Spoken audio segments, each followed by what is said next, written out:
Hello guys, welcome back for another video, and today I'll be finishing the reaction for Everything Wrong with Batman, Dawn of Justice. Now I'll be also reacting to the regular one, but this is the Ultimate Edition, and this is from God, something, I can't remember his name, anyway. So we're gonna go and continue. We left off around 4 minutes and something seconds, but let's go and get started. 4 minutes and The fact 24 that she's seconds. smart and she got out of this city. How long has it been since the Nairobi scene? We just saw Lois getting back yesterday, but the woman from the village has had time to say goodbye to her village after the Americans left and the government attacked, and she's had time to move to the US, appear in a Senate hearing in DC, rent an apartment, then move out. Guy just f***ed up a winning lottery ticket for an unnecessary bat sketch. Benefit for the library of Metropolis. Someone on the committee requested that Clark Kent cover it. And newspapers give stories to reporters based on the requests of random people. Besides, doesn't he have football to cover? Also, assuming Lex is the one that invited Clark, how the f*** does he already know that Clark is Superman? There may be some logical explanation, but it's in neither of the cuts of this movie, so f*** that fake-ass knowledge. No bourbon? Kentucky girl like yourself? Even though we got plenty of evidence the senator is from Kentucky, this edition, which is ultimate by the way, requires this clumsy exchange to drive it home. Maybe one day Dad'll come back if I just keep everything the same. That is silly. Movie makes a ham-fisted attempt to explain that Lex has daddy issues. Farbatsy. Batastrophe. Who's that? Clark asks this question even though we now know he's spent extra time investigating in Gotham, where Bruce Wayne is ridiculously super famous. We said it before we even knew that, so now let's double it. Good people living in fear. In the bullshit theatrical release, you didn't get this Ben Affleck smirk. F***ing bullshit theatrical release. Never seen a medal like this. Jenna Malone is here to deliver a line that Lois repeats later in the theatrical cut. Experts at the Pentagon can't ID it. And is thus adorably unnecessary. Gotta ask, why even bother casting her in this for 2 scenes? Sure, you don't know that it's gonna get cut out, but it's 2 scenes, and it's not like everybody's looking out for a Jenna Malone cameo. This makes way more sense in the Ultimate Edition. Batman's been branding lots of criminals, whereas in the theatrical release he branded one guy, and everybody decided to jump to conclusions that the Bat brand was a death sentence in prison. So we'll take a sin off because of this version, but the theatrical version still is clearly bullshit when it comes to this. Movie tries to sneak in another Watchmen reference by speeding past it, but I drink your Easter egg, movie, or something like that. What the do you want? Seriously? One F-bomb? You could have totally given a in a PG-13 cut. I can't even piss standing up. Well, at least the screenwriters got to throw in some more piss dialogue. You'll take care of it. Good. So wait, is this version of the movie saying that this guy is ordering people with the Bat brands to be killed in prison? For what f***ing reason? When Batman began branding people, did he coordinate his efforts with this dude who works for Lex? I just don't know why Bat brand puts you at the top of the list for a shivving, that's all. Oh no, some dickhead died. I mean, aside from the red and blue costume and, I don't know, fact that he has 1/3 of the USA's initials on his chest. I like Jon Stewart, but what the f*** does that mean?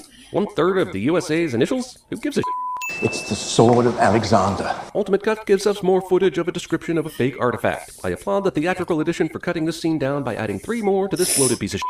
Okay, some people say this isn't a dream sequence because it doesn't show Bruce falling asleep, but there is no indication whatsoever that these are potentially real events. And he's shown waking up after that scene and the Flash scene. Any reasoning like that after the fact is just excusing this silly attempt of putting out-of-place fanboy wish fulfillment into a completely different movie. Even if it's not a dream sequence, it's basically that Thor nonsense from Age of Ultron, so it's sinful as shit. You know the mark all over, guards don't care.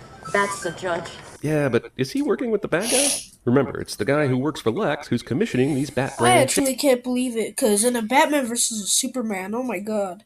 Batman, I would have said Batman won that round if he would have killed Superman with the kryptonite, because I think that's pretty cool that he made a kryptonite sword, but that would have been just weird. But the person that would beat the Hulk in less than, I don't know, I think will be the Hulk. The Hulk will kill anyone. And actually, they also said that he wasn't the last person staying. Like everyone who doesn't live in what's it called? Someone made this video where 10 people won't make it a Marvel, and they added everyone, but not everyone. The Hulk isn't not gonna make. The Hulk will make it because he's super strong and powerful. So yeah.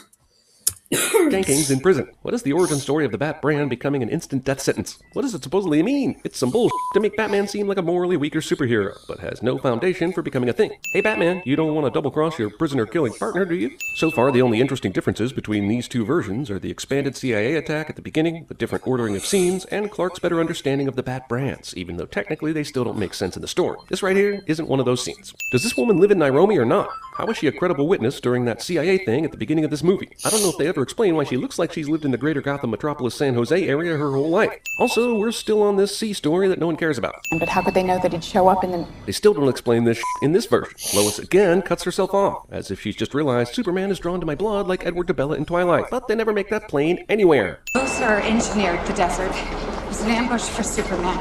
You need proof. No, it needs to run now. Lois Lane, who is supposedly a great reporter, thinks this is a story you can just run without proof. He's been using the committee as his puppet theater. Okay, then why not call the meeting off? You know Lex has Sorry been about several that, steps guys. ahead of you, and you know how dangerous he is. You see him right there.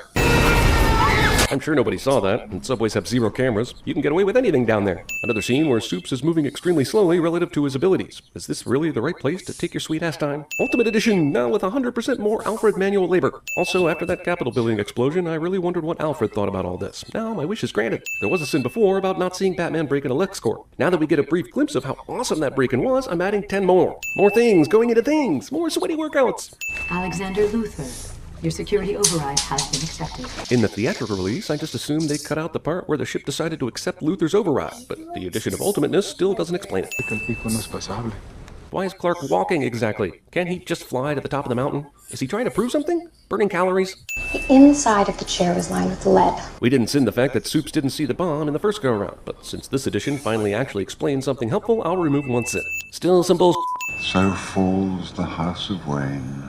This line was cut for time. One of the advantages the Ultimate Edition has over the theatrical release is more Nancy Grace. And more of the Lois kidnapping. That's the shot in the arm this movie needs. Again, this movie does nothing to explain some of the biggest questions of the movie. How Superman knows when Lois is in danger, no matter where he is in the world. How Lex knows the identities of Superman and Batman. How Lex knows how to operate the Kryptonian ship's computer functions. Stuff I'd think an extra 30 minutes is more than enough to explain, especially since most of the additions in this movie have wasted time on extra lines, more violence, and that cop climbing the stairs. It also doesn't explain the to the rest of the movie either. Guys, not making this up, but this movie adds 12 extra seconds to its runtime so we can see this asshole walk farther. More like Ultimate Edition, am I right? There is more Batman v Superman in this Batman v Superman, but it's stuff like this. He didn't get enough suddenly fruitless punching in the other version. Now here's even more suddenly fruitless punching. I don't think we've given enough sins for this scene. Like in 2046, when we're all long dead from the Martian volcano sacrifice, the electrons in the air will sense the need to sin this idea that made it past someone's brain and onto a screenplay, and then past multiple other brains where it actually got filmed, edited, and released to the public.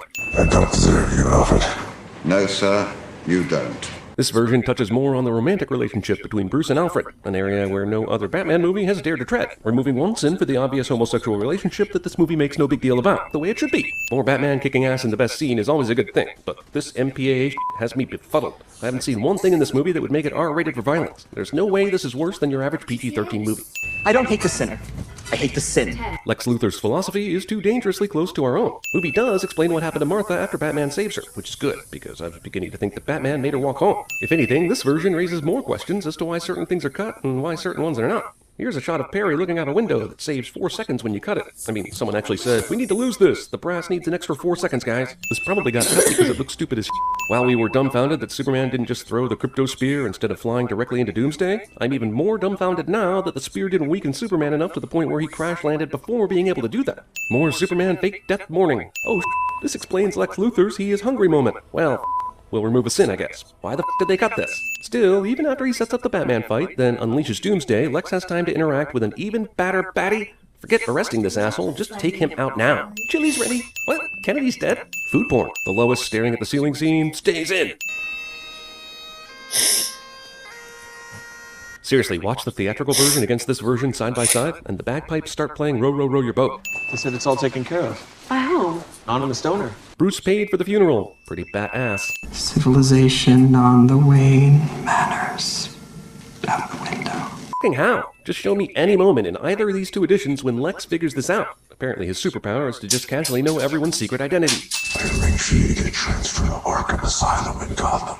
No one's ever escaped it, so it's a perfect place to put you. Also, great, now he can interact with the other supervillains for the convenience of this universe. Wait a minute, is this burial still going on? Didn't we see Bruce here in Kansas when they dropped off the coffin? Then he went to tell Lex Luthor what's what, and now Lois is still here?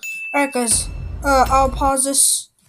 I'll see you in a minute, because I'm going to depart.